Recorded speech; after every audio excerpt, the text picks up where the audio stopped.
Dengue নিয়ন্ত্রণে চিকিৎসা নয়, এর উৎস বন্ধ করতে হবে বলে মন্তব্য করেছেন স্বাস্থ্যমন্ত্রী ডাক্তার সামান্তুলাল সেন। সকালে রাজধানীর সিরজা মিলনায়তনে এক আলোচনার সভা শেষে সাংবাদিকদের প্রশ্নের জবাবে তিনি এই মন্তব্য করেন। ডেঙ্গুতে মন্ত্রী তার মাকে হারিয়েছেন উল্লেখ করে বলেন, যাতে আর কারো মা কিংবা সন্তানকে হারাতে না হয় সেই লক্ষ্যে কাজ করছেন তিনি।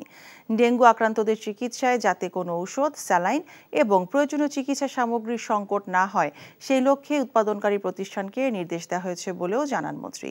এদিকে করোনার টিকা অক্সফোর্ড অ্যাস্ট্রাজেনেকায় কোনো সাইড এফেক্ট হচ্ছে কিনা সেটা খতিয়ে দেখতে স্বাস্থ্য অধিদপ্তরকে নির্দেশনা দেওয়া হয়েছে বলে জানান তিনি।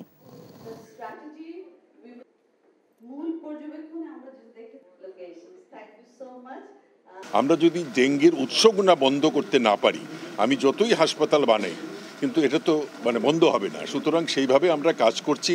আশা করি আমাদের হাসপাতালের যে সক্ষমতা আছে, আমি অলরেডি নির্দেশ দিয়েছি, এবং এখন ডেঙ্গি রোগীর চিকিৎসাতে আমাদের ডাক্তাররাও অত্যন্ত দক্ষ। সুতরাং আমি একটাই অনুরোধ করব যে মানুষ জ্বর হলে তাড়াতাড়ি যেন চিকিৎসকের পরামর্শ নেয়। দেরি করলে কিন্তু ডেঙ্গির কমপ্লিকেশনে মানুষ মারা যায়।